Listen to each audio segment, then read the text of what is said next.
Cette émission vous est présentée par vos concessionnaires Mitsubishi de la Grande Région de Québec.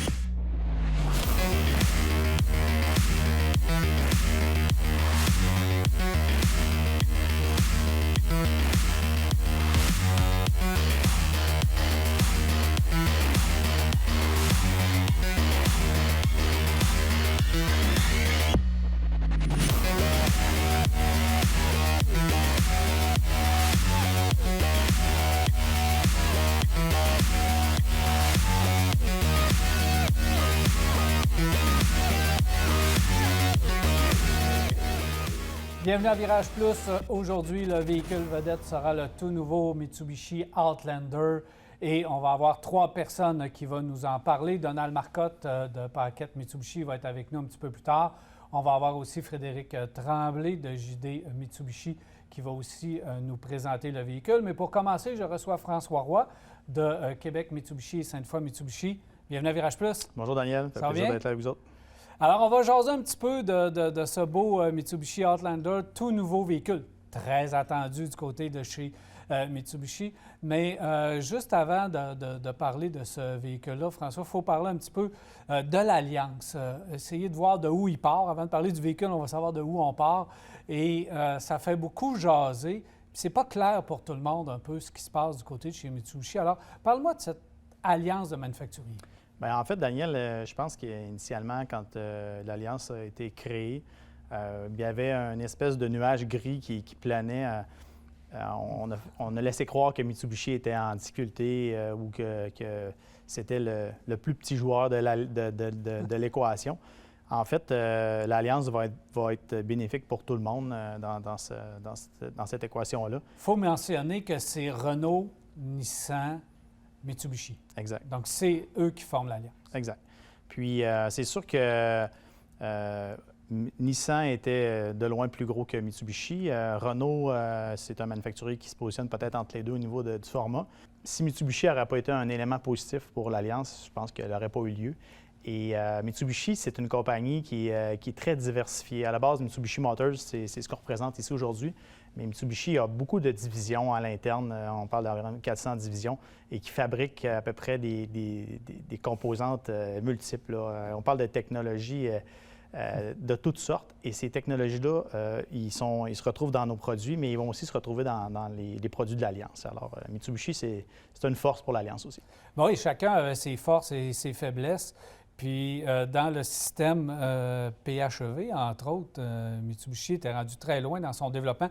Nous, ça fait pas longtemps qu'on a le PHEV, mais il existe depuis fort longtemps en Europe. Exact. Le PHEV, c'était, je pense, un des éléments clés là, pour l'Alliance. Le véhicule a été prouvé. Il va être appliqué avec amélioration dans la version probablement 2023 du Outlander, mais aussi l'Alliance va en profiter de cette technologie. Lorsqu'on développe un véhicule comme le nouveau Outlander, qu'on est maintenant, on fait partie de l'Alliance, il y a des avantages, des inconvénients, mais l'avantage pour quelqu'un qui développe son produit, c'est qu'il y a quand même un peu plus de liberté parce que là, on ne voit pas qu'on a pris un véhicule de l'Alliance et qu'on a mis, par exemple, on sait qu'on est un petit peu allié avec Nissan pour le Rogue avec la Outlander, mais ce n'est pas un Rogue qu'on a mis vraiment un logo dessus. Ça va plus loin que ça dans le développement. C'est sûr qu'on a parlé de son cousin beaucoup depuis la sortie, là, qui est le Rogue, mais Mitsubishi est parti d'une plateforme, d'une motorisation, de certaines technologies de base pour construire autour. Mais on a beaucoup développé au niveau de nos systèmes qui nous appartiennent à nous, là, au niveau du Super Wheel Drive Control, la suspension, la direction, l'identité, on va dire, physique du véhicule est propre à elle, puis à mon sens, elle se démarque vraiment bien. Vous allez voir aussi dans la présentation de mes collègues tantôt toutes les belles technologies qui se sont rajoutées. Et, on est vraiment, vraiment content de ce qu'ils ont fait. Bon, bien, présente-moi là, justement, ce fameux Outlander. Qu'est-ce qu'on vise avec Mitsubishi? Quel marché qu'on vise? Quelle concurrence qu'on vise avec ce nouveau Outlander? Bien, en fait, l'Outlander, cette année, prend un petit peu de volume au niveau de sa grosseur, si on veut. Et le véhicule, il va encore être comparé avec le même segment qui était, bon, si on veut nommer des noms, là, le RAV4, le CR-V, dans les Coréens, ben, on a le Santa Fe qui va être là. Et aussi, ben, son cousin, le Rogue, qui devient un compétiteur en même temps. Par contre, on pense qu'actuellement, ce véhicule-là va vraiment se démarquer si on parle de tout l'aspect physique, qui est le premier point que les gens vont observer, mais aussi au niveau technologique. On passe d'un véhicule qui était offert en des versions quand même bien équipées en 2020 et 2021, mais on a rehaussé un peu là, le véhicule là, au niveau de ses attributs, on va dire, qu'on était habitué plus de voir dans les véhicules plus luxueux, par exemple, le système de pilotage assisté, toutes des petites choses qu'on ne voyait pas avant là, dans notre créneau. On a voulu en faire une version plus luxueuse que par le passé? Bien, moi, je pense que oui. Mitsubishi va aller toucher une clientèle un peu différente. Pas qu'on ne l'avait pas, mais je pense qu'on va en avoir un petit peu plus là, de par son caractère beaucoup plus audacieux. Ouais. La stratégie, une version très populaire, c'était le PHEV. Ouais. Quelle est la stratégie avec cette nouvelle génération? En fait, cette année, pour l'année modèle 2022, si on veut, on va avoir 2021 qui va arriver bientôt, puis 2022 assez rapidement dans l'année. Le véhicule se présente avec une nouvelle batterie et un nouveau moteur. Okay. On va garder la même caisse de l'ancienne génération, mais présentement, Mitsubishi travaille très, très fort pour livrer le plus rapidement possible la technologie PHEV, si on veut dire améliorée, dans la version qu'on va voir ici aujourd'hui en émission là, au niveau carrosserie. On commence à voir arriver plein de nouveaux produits, de nouveautés chez Mitsubishi après une période justement où ça a été un peu plus tranquille. Qu'est-ce qu'on peut s'attendre dans l'avenir? Quelle est la stratégie long terme du manufacturier? Bien, en fait, oui, comme on disait au début, ça a créé un petit peu de ralentissement au niveau du développement de nouveaux produits. Par contre, le premier fruit qu'on a vu de notre alliance, ça a été la création de Mitsubishi Finance Canada. Mm-hmm. Et ça, c'est un point qui va nous démarquer aussi au niveau de la compétition qu'on jasait juste un peu avant. Mm-hmm. Les valeurs résiduelles ont été vraiment revues et on est de loin là, supérieur à ce qu'on avait avant. Puis on se classe au-dessus présentement de nos compétiteurs majeurs. Qu'est-ce que ça veut dire pour le client, une valeur résiduelle élevée? Ce que ça veut dire, c'est que, en fait, le prix de vente et la valeur résiduelle, moins il y a d'écart entre les deux, plus le versement va être réduit. Et à ce moment-là, la mensualité va être plus agréable à supporter. Puis on va être capable des fois d'aller chercher une version beaucoup plus luxueuse avec des montants qui sont encore intéressants pour le client. François Roy, merci beaucoup. Merci, Daniel. Alors voilà, on s'arrête pour une pause et au retour, on poursuit la description du Outlander 2022. Restez avec nous.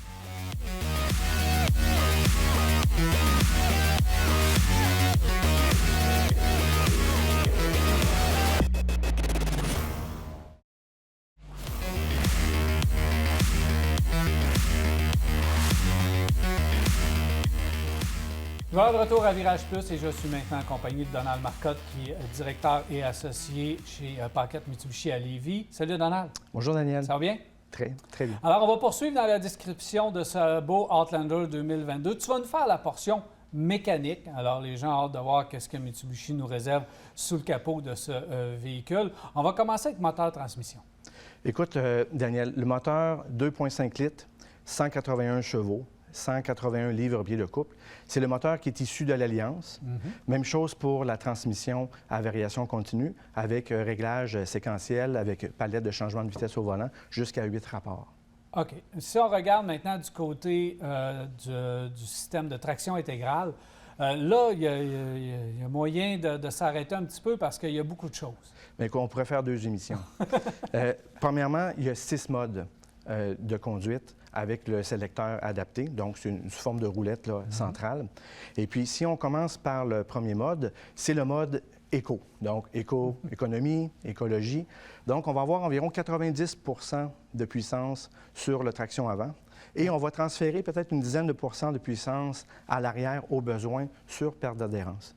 Le fait que c'est un mode éco, l'avantage que ça va faire aussi, c'est qu'on va enlever une certaine puissance moteur tout au long de la conduite. Donc, si on est sur une autoroute, sur le régulateur de vitesse, puis on veut peut-être maximiser les cotes de consommation d'essence, le moteur est un petit peu moins puissant parce que normalement, on est supposé sur des routes quand même raisonnables puis sécuritaires. Donc, sur l'autoroute, on s'en va, Québec-Montréal, là, mode éco, on est en économie. Effectivement. Et on n'a pas tous les mêmes conducteurs, on n'a pas tous les mêmes pilotes, donc ça m'amène à vous parler peut-être du deuxième mode, qui est le mode normal. Okay. C'est quoi le mode normal? Là, on revient en pleine puissance moteur et on va aller chercher une adhérence maximum à chacune des roues selon la conduite du conducteur. Souvent, ces modes-là sont appelés les modes automatiques. La roulette, ce qui est plaisant, c'est que pour les conducteurs, des fois, ils n'ont pas besoin de lire dans le pamphlet à chaque fois quel mode ils sont. Ils voient, dans le fond, en tournant le sélecteur, l'état de la chaussée. Donc, il y a un affichage qui apparaît à l'écran central pour voir quel type de route qu'on est. Donc, tu vas voir en expliquant les nouveaux modes qu'il y a beaucoup de choses à apprendre, mais c'est facile d'utilisation.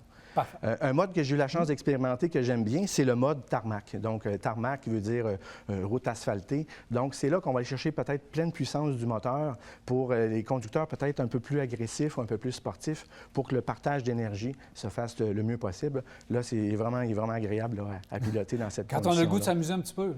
Oui, bien dans des routes sèches ou des routes vraiment bien asphaltées. OK. Autre mode. Bon, quand ça se complique un petit peu, on a le mode snow. Donc, pour les routes du Québec, les routes enneigées, à ce moment-là, c'est comme si le système va pousser un peu plus de l'arrière, le fait que le moteur est à l'avant, pour avoir un système qui se partage bien, qui soit bien équilibré. Le mode snow est parfait pour les routes glissantes et les routes enneigées. Bon, ben oui, c'est ça. C'est au Québec, c'est l'hiver. On ne se pose pas la question, mode snow dès qu'on embarque dans le véhicule l'hiver. On va continuer avec un mode qui est nouveau, le mode mode, donc un synonyme dans les routes boueuses, les routes qui peuvent des fois être glissantes, là, suite, exemple, à de la pluie, lorsqu'on n'est pas sur une borne d'adhérence. Mode veut dire aussi neige profonde. Donc, si on est coincé, si la gratte n'a pas passé, on est dans une situation un petit peu à basse vitesse, puis on a besoin d'avoir un bon transfert, on a besoin de driver un peu pour s'en sortir. Là. Le mode est une nouveauté. Est-ce qu'il nous donne la puissance 50-50? On verrouille à ce moment-là? On est près du 50-50, Daniel, à ce niveau-là, parce que ça m'amène à te parler du dernier mode, qui est le mode gravel. Le mode gravel, pour ceux qui conduisent dans des chemins de gravier, on s'en sent toujours un peu sur un nuage. Hein? Donc, à ce moment-là, on sent toujours est-ce qu'on va avoir une perte d'adhérence. Donc, c'est là que le système va travailler plus en mode 50-50. Et si des fois, on est comme coincé ou qu'il faut braquer ou contre-braquer à basse vitesse, le mode gravel va venir chercher un bon partage pour pas qu'il y ait pas trop qu'il y ait de friction au niveau de la conduite aborigène. Bon, ça fait beaucoup de modes, Donald. On utilise ça quand? Est-ce que tu as parlé de facilité avec la manette? Il n'y a pas moyen, on ne brisera pas le véhicule là, à essayer différents modes. Là. Bien, écoutez, je pense qu'à quelque part, les gens vont s'adapter eux-mêmes, mais ce qui est plaisant, c'est qu'on peut garder les yeux sur la route, on peut jouer avec le sélecteur, puis en même temps, on voit un peu dans la condition que la voiture devrait être, ce qui peut nous guider à dire, bien, quel mode que je vais choisir. Donc, je pense que c'est une manière sécuritaire. On voit vraiment le changement de comportement du véhicule. Oui, puis quand les gens, parce que les gens ont commencé à prendre possession du véhicule, lorsque le véhicule est en position en arrêt, c'est là qu'on est capable de jouer facilement avec le sélecteur, puis le client s'habitue rapidement à voir quel état de la chaussée puis quel mode que je devrais choisir. Maintenant, capacité de remorquage quand même assez intéressante. Oui, 2000 livres, Daniel. Donc, pour un moteur 4 cylindres, cylindrée 2,5 litres. Donc, ces 2000 livres, c'est homologué. Donc, ce n'est pas un choix qu'on dit, vous pouvez vous rendre jusqu'à. Il est fait pour une capacité de remorquage de 2000 livres. Si maintenant on regarde un peu l'échelle de prix du véhicule, Donald. Bien, il y a plusieurs groupes d'options, puis il y en a pour tous les goûts. Donc, on va parler, mettons, du minimum à partir de 31 998 $ pour le modèle d'entrée de gamme, donc le modèle ES. Lorsqu'on monte d'une catégorie, on tombe dans la version SE. Donc, SE, en grande ligne, volant chauffant, toit ouvrant, panoramique, c'est des options qui viennent avec la version SE. Là, on parle de 34 648 $. Si on va chercher une option supplémentaire, on a la version LE. Donc, dans la LE, là, on tombe avec les roues de 20 pouces au lieu de 18 pouces. Et c'est là qu'on va chercher aussi tout le côté connecté du véhicule. Pour les gens qui veulent avoir peut-être un peu plus de luxe, on peut améliorer la qualité des sièges avec le modèle LE Premium à partir de 38 238 $, donc des sièges en revêtement de simili-suède. Et puis, on va gagner aussi un siège électrique pour le côté passager. La version SEL, là, c'est là que les écrans vont grossir à l'intérieur de la voiture. On est rendu à 12,3 pouces d'écran dans la version SEL. Et là, on va chercher du cuir de grande qualité. Alors, ça, c'est vraiment intéressant pour la version SEL. Et pour les gens qui connaissent bien la marque Mitsubishi, GT est toujours les versions les plus complètes, les plus haut de gamme au niveau du GT. Là, où on va chercher le côté assistance du conducteur, le système MyPilot, Mitsubishi Pilot, pardon. C'est là qu'on a 2 choix avec 2 intérieurs. Et là, on est vraiment dans le summum à 41 678 ou 42 178 avec un cuir plus raffiné de 2e niveau. Comment tu accueilles l'arrivée de ce véhicule-là? On est bien content. C'est un gros changement par rapport aux versions précédentes. Moi, j'ai commencé ma 15e année avec la marque Mitsubishi. À chaque fois qu'on lance un produit, on est toujours fiers de faire un lancement parce qu'on ne veut pas que ce soit testé par les clients. Normalement, nos voitures, ils sont sur la coche en partant. Ce n'est pas aux clients à tester les anomalies. On a des voitures qui sont bien assemblées, qui sont bien construites. Les voitures proviennent du Japon. Donc ça, c'est très rassurant pour la clientèle. Puis à date, pour le quelques 100 km qu'on a tous fait chacun avec la voiture, à date, on est très fiers et on est bien contents. Merci beaucoup, Donald. Ça fait plaisir. Alors voilà, on s'arrête et au retour de la pause, on s'attaque à la sécurité du véhicule et des technologies. Restez là.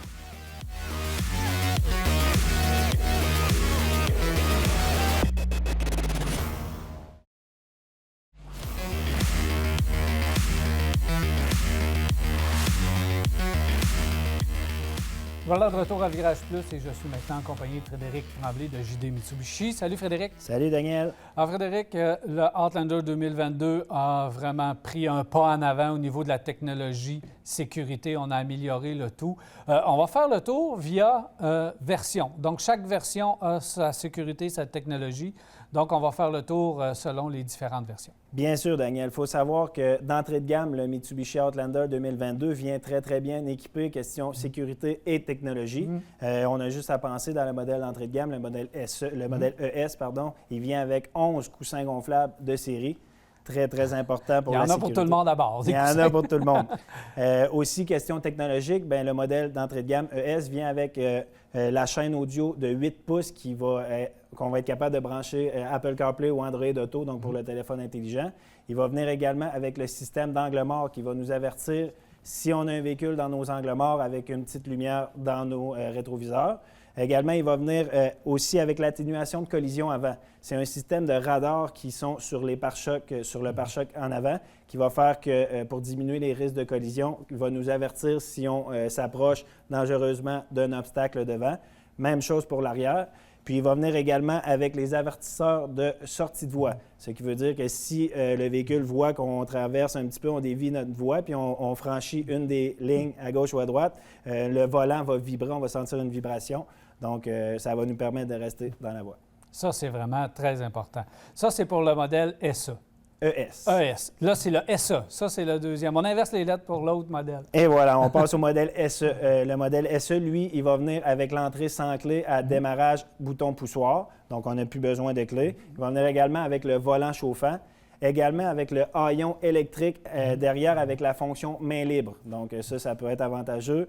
Si on arrive avec l'épicerie, on a juste à faire un mouvement du pied, puis le haillon électrique ouvre par lui-même. Il va venir également, très important, avec le chargeur sans fil pour notre téléphone intelligent. Donc, dans l'habitacle, on a un petit module. On fait juste appuyer le téléphone sur le module, puis notre téléphone recharge tout de suite. Ça, c'est vraiment intéressant, puis vraiment pratique. Voilà. Si on continue, Daniel, la version que Mitsubishi appelle sa version chouchou ou la version la plus populaire, donc la version LE. Lui, il va venir directement avec le régulateur de vitesse adaptatif. Donc, non seulement il va garder notre vitesse en fonction, mais il va s'adapter avec la vitesse du véhicule devant nous. Donc, il va suivre le trafic, autrement dit. Si le véhicule devant nous, il freine, notre véhicule va s'adapter, va freiner également. Lorsque le trafic va repartir, bien là, notre véhicule va reprendre pour s'adapter à la vitesse du véhicule devant.